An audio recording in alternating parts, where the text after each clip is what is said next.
Welcome back everyone to my Let's Play of Ogre Battle March of the Black Queen, and last episode we confirmed what we suspected. Slust is under the spell of Rashidi. Much like Fenril, he refused to fight for the Empire, so Rashidi charmed him. Much like Fenril, we will be fighting him and undoing that spell by knocking some sense into him. That's what the monks at the one temple said. They were like, well, none of our magic could work, maybe someone can knock some sense into him. So, I guess they meant that figuratively, but we're gonna really do it literally. As in, we're gonna go up to him and, hit him and beat him up with our characters, and that'll get him out of the spell. So, just like we did with Fenril, and, we'll, get our second, High Knight. So, here's our Hero Friend card. I should have used that card, on the battle with the two Griffins and the Beastman to prevent them from taking over that one city in the last episode, but oh well, what's done is done. So, yeah, not really much of a great use of it here, but I want to burn some cards, and this unit, Ressa's unit, looks like it's about to get swarmed by quite a few units, so. But I guess that's the penalty of having it get out so far ahead. So we better put our tactic on strong, so that our golem can survive. Took quite a beating from the banish spell. And I don't want to risk having that cherubim go again before the shaman heals our golem, so we'll just do a tactical retreat and send a different unit out there. Yeah, those golems are doing pretty good against the physicals, but once the magicals start hitting, youch, they're taking quite a bit of damage. So, alright, let's change things up here.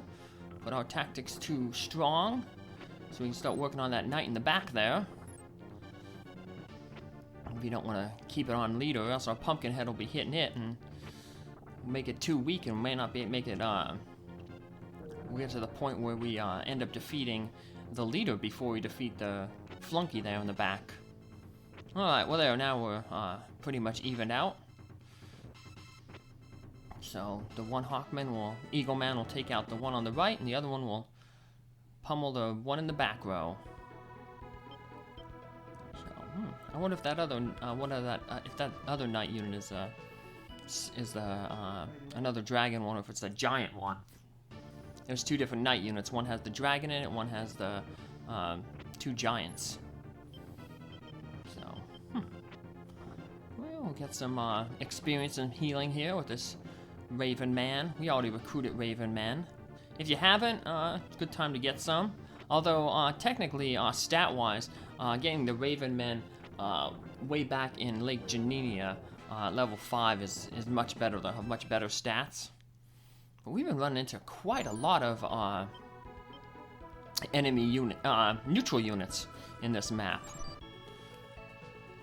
Ballone's unit, I think it was for a while, the one that was the evil man now, he ran into like 3 in a row, right, one after another. So it's pretty crazy. So yeah, it just seems that some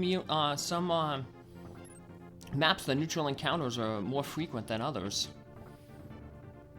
Unfortunately, the ones that we really like, when we were doing alignment grinding, to lower alignment, the pumpkin heads in Deneb's Garden or the dragons in Sharam District, they seem to have a really low encounter rate, so wasted a lot of time trying to hunt down neutral encounters to lower alignment in those two areas. So. And we have even though we're outnumbered there, Ressa down there, we are having the enemy on retreat. Let's go after the leader here. And, oop, oh man. I was hoping I changed to the leader tactic because I figured I wanted to do a lot of damage to her. Figured the multi-targeting attack by that ninja master would finish, no matter, even if it was targeting the leader's weakness, would still take out that the silver dragon there, but nope. Otherwise, he would have used flame and would have taken out the silver dragon, but not done as much damage to the angel, the cherubim, but the tactic backfired. But it doesn't matter, we ended up winning. Now we just got to get our golem unit back to the city to heal up. And our northern front looks pretty secure for now. Secure in this front too, by stunning all the enemies. And there goes that knight. And we weakened up the leader quite a bit there. And we took out the rest of his henchmen, so that unit will definitely be retreating, but I think the Valkyrie unit is also retreating, yeah, so I'm gonna move back. So the Valkyrie unit's moving pretty fast, but we're a low sky, so we should be able to catch them up, so we targeted the weakness of the leader and we missed. That was the one that we wanted to hit. Yeah, well, this battle ain't gonna go too good. Yeah, we may actually lose this battle. Yeah, because our main damage dealer, our Cerebus there, isn't doing a lot of damage, and yeah, we have the Beast Man there has an ice weapon, and the Giant has the Ice Giant has the greatest resistance to ice, so it doesn't matter that he's getting a strength bonus. That resistance is kicking in and not doing a lot of damage, so I thought we'd end up losing that battle, honestly, because whatchamacallit, we weren't doing a lot of damage, but maybe we should switch out our weapons on that unit. So, and we can also put the change the tactics from leader to change the tactics from leader to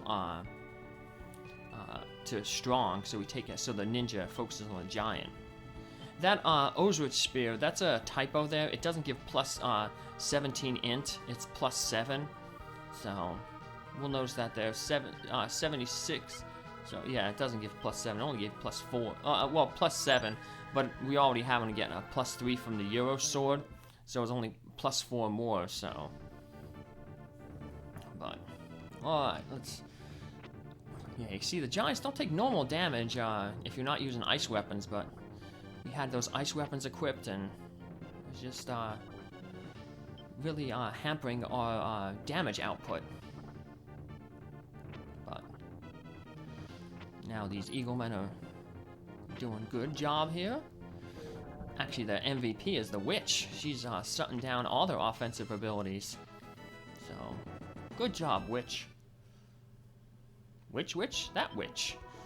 I think she's the one we also gave the pumpkin head to, but we don't be recruiting any more pumpkin heads. We got 2 of them already. And yeah, witches, a lot of folks don't really like them because they don't deal any damage, but they're not supposed to well, obviously they're not supposed to deal damage. They're supposed to shut the enemy down from dealing damage. Most female units tend to be, you know, defensive in nature. You got the shamans keeping your characters alive, and the witches too, in a sense, of keeping your characters alive by shutting down the enemy offense. That knight is doing a nice thing. He's stepping out in front to protect that Valkyrie. What a knightly thing to do, to protect the maiden in danger. But sadly, it's not going to work. We will catch up with that maiden. Although, it's been a while since we fought that maiden unit. It's usually 3 Valkyries and the 2 wild men. I wonder what their strength is. Must be pretty low because they're retreating. And we get into a unit battle right away. Like I said, battles in this. Oh yeah, they have. That's weird. I guess maybe because their leader is at such low hit points.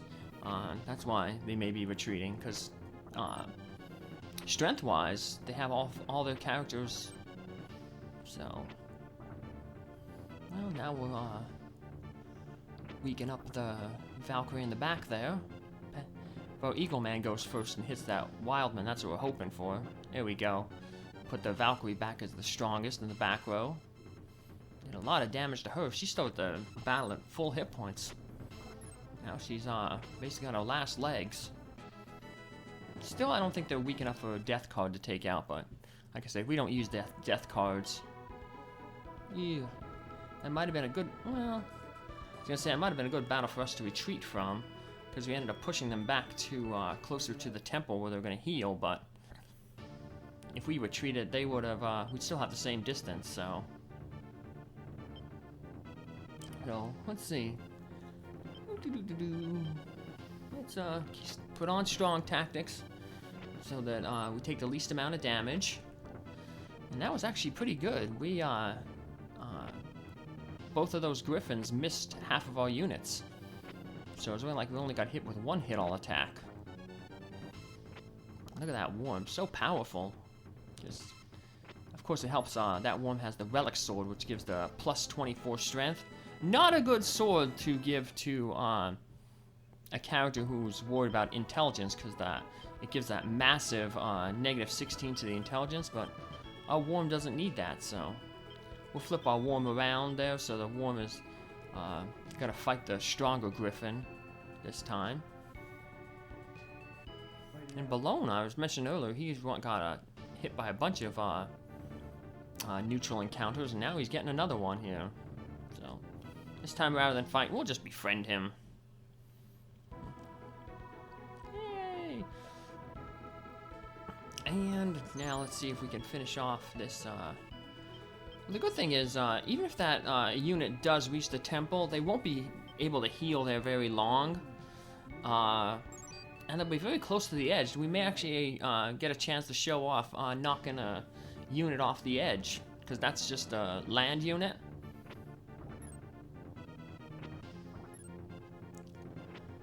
Alright, deal your damage, worm. Hopefully our ninja goes, yes, good. The ninja went before the evil man. The evil one there, the knight. They have a neat attack. It's flashy, but it's kind of pointless. Like I've seen like some videos about medieval combat, or where stuntmen break down movie fights, and they always usually criticize when someone does a spin move in a fight in the movies. That's what the Black Knight, the evil one there, does. He does this little spin. He spins in a circle and he hits the person with his axe. But there was quite a few units later on, boss units that have evil ones in them, so we'll see that attack. Yeah, this playthrough's long enough without the animations. If I put the animations on, probably like double episodes. So that's a nice stun right there. And even though we didn't finish this unit off, we did finish off two of the characters. Got really close to finishing it off. Let's see how far they retreat. Will they be pushed off the edge? Ooh, very close. Just hanging by the skin of their boots. It reminds me of the one level in Castlevania 4 that I did. Level 3, when you're climbing up the waterfall, there's a jump at the very top before you get to the sunken city part of the level, where like you jump up and you basically just land on your toes. It's like, good thing Simon, the character there, didn't cut his toenails. Although in that playthrough I used Monkey Rat. He could chew his way through anything. But did he bite off more than he can chew by trying to take on Dracula's forces? Well, if you're interested, go check out that playthrough. Super Castlevania 4, which is basically a retelling of Castlevania 1, so, which was a really hard game. So actually most of the Castlevanias are really, really hard. 4 ain't that bad because they give you the ability to whip in all directions. But most Castlevanias are really hard. So the only one that I don't really find all that hard is Castlevania 2, which is like the black sheep of the series because it's so different. It's more of a kind of an adventure game where the focus was on combat but exploration. It's like Zelda 2 in a sense. You're roaming around a large area, and instead of going into palaces, you're going into different mansions or manors, and trying to find Dracula's body parts so you can revive Dracula to defeat him again to break the curse. So that was I do have a playthrough of that one on my channel as well. My Castlevania 2 Let's Play though, it's Monkey Rat's little brother, Tiger Mouse, who's the hero in that one. So, since Castlevania 4 is basically a retelling of Castlevania 1, well, the lore of Castlevania 2 is that after defeating Dracula in Castlevania 1, the hero was cursed by Dracula, and that's why he had to gather the remains of Dracula to revive him and defeat him again to defeat the curse. But, you know, if that was the case, then, you know, he's cursed. He shouldn't be out there fighting. So, yeah, Monkey Rat was basically cursed by defeating Dracula. And, but luckily his brother, Tiger Mouse, was willing to step up and travel Transylvania and resurrect the Count and end the curse on his brother. So, a heroic tale of a rat and a mouse. Now we have another heroic tale going on right here of Orpheus and his quest to liberate Zentagenia from the evil empire. Although he has lots of help and a big army, and none of the other games I've done so far had an army to command, but Orpheus is special. So, now some of them have had parties to command, but no big huge army like this. But dunno. Well, this battle, we weakened up the giant a little bit. A few more fights and we should be able to finish it off. Yeah, once the giant falls, things get pretty easy with that unit. And I forgot to move Adam. Yeah, he was traveling on the mountains because that's his preferred type of terrain. And unfortunately, the enemy was also near the mountains, so I had to kind of push him back there on the plains, get him out of the way. Yeah, see, he wants to travel on the mountains because he moves the best on those mountains. But with all the enemies going near the mountains, I had to alter his movement, and I forgot to put him back on the correct path. Uh-oh, Orpheus making tactical blunders. Uh-oh. Come on, Orpheus, gotta get your head on. Maybe he's a little depressed because he lost that city, but it's okay, Orpheus. Everybody makes mistakes. It's not how many times you fall. What's that old saying? It's how many times you pick yourself back up. So, let's go, Orpheus. Orpheus has a lot of folks cheering for him over on Marty Mouse House Minions. That's who he's named after, you know, well, like all the heroes. Named after a departed ratty friend. So it's our way to honor him. And maybe he's looking down from heaven too, saying, "Whoa, I'm a hero in a video game." So, yeah, good old Princess Sarissa, who started all these plays, she's up in heaven now too. So, but her spirit will live on, and her ghost will be coming back to continue to play in the Final Fantasy IV Job Fiesta, which this playthrough will take me pretty much straight into. Usually begins in July, and this playthrough is going to last, spoiler, 92 episodes, and that releasing them one a day will take me right to the beginning of July. So then we'll get to play Final Fantasy V again, although we'll be playing it with different classes per the Job Fiesta, the Job Fiesta's rules. This year I'll be playing, hoping to raise some charity money for Tiny Toes Rat Rescue. It's a charity, you know, but I'd suggest go checking them out if you're watching this video right now. You know, nothing says you can't donate to them now, so they do good work. Not just, you know, even though it's Tiny Toes Rat Rescue, they, you know, take in other small critters too and help them out. So do a lot of good work. So gotta hopefully raise some monies for them. So I'll be playing with, for those interested, I'll be playing with a blue mage, a thief, a berserker, and an archer. So the berserker should make it pretty interesting. Those characters, you can't control them in battle. They just fight on their own. So, yep. So that'll add some interesting strategy. So to some boss fights, because some bosses have some pretty nasty counters, and you can try to avoid by indirectly targeting them. But with a berserker on your team, well, you can't rely on that, because like I said, you can't control them.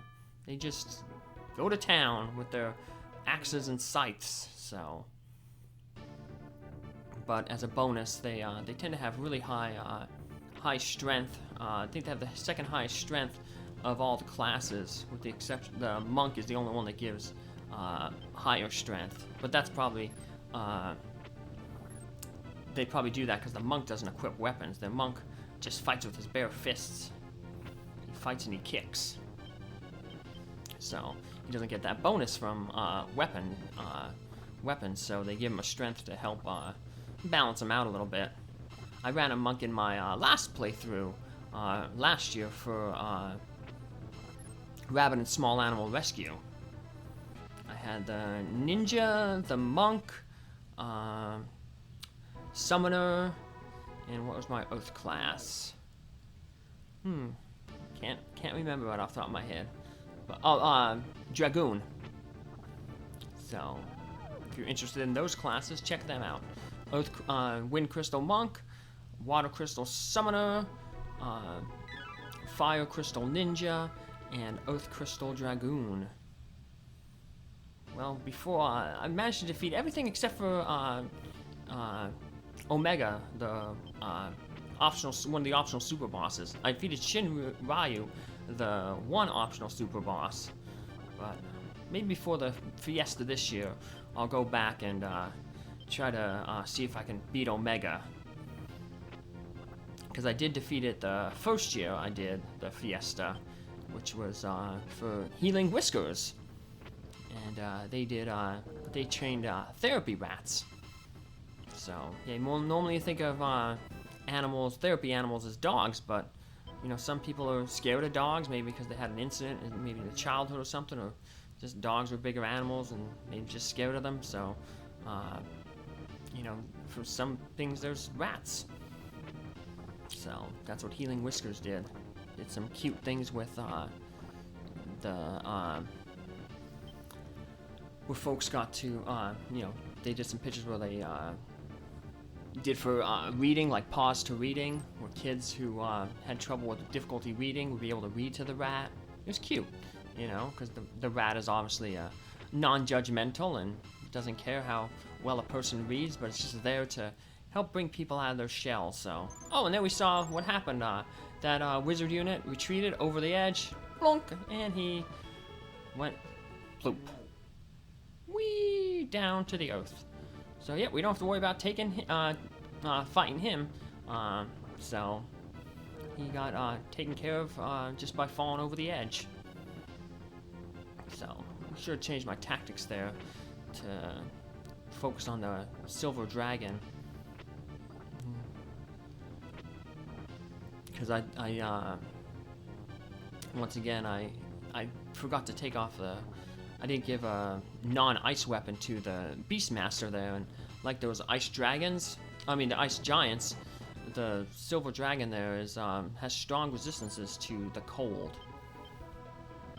So, yeah, not doing as much damage, so. But that's okay. If we take a little while to finish that unit off, as you can see, we are pretty much winding down this map. I'm gonna move a few of my units back to the base. Won't be needing them anymore. So, looks like I pretty much drew out most of the enemy units. We have a Ballone's unit right over there, really close to the boss.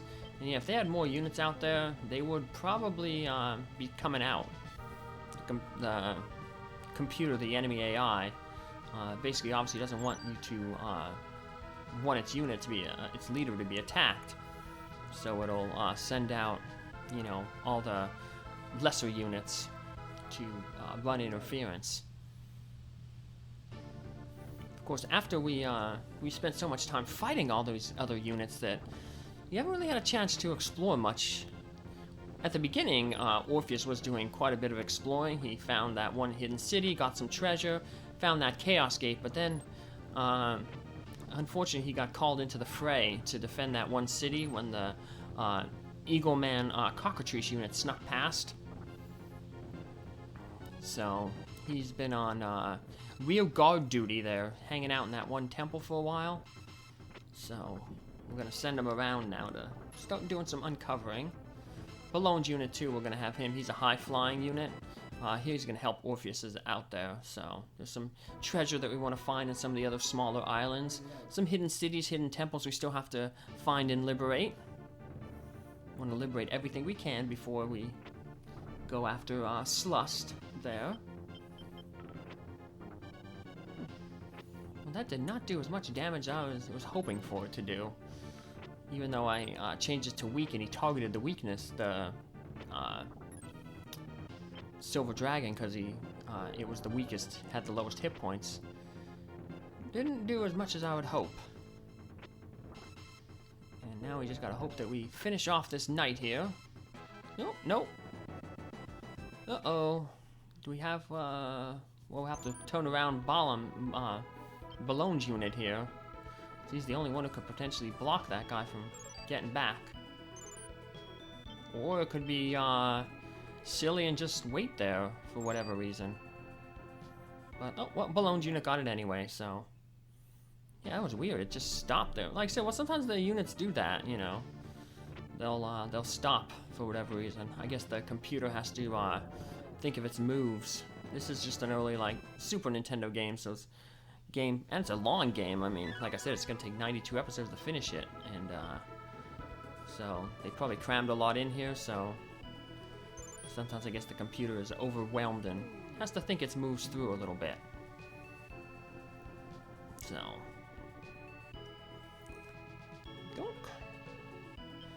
and Ressa getting quite a bit of a workout. This MVP, I think, of this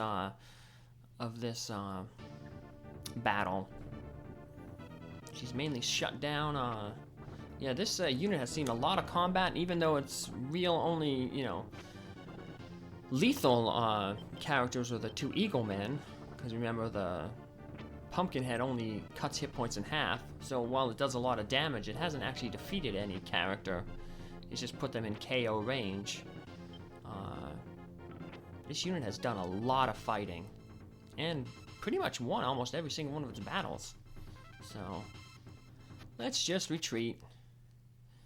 And retreating because I don't want to, if I would have won, that would have pushed them back to the, closer to the enemy base there, where Slust is.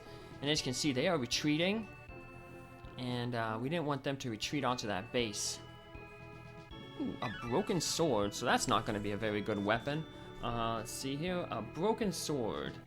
That is a black magic weapon, and it only gives +4 strength, so yeah, not a very good weapon, but, you know, +4 strength is better than nothing, but it's probably just something that we'll end up selling, so.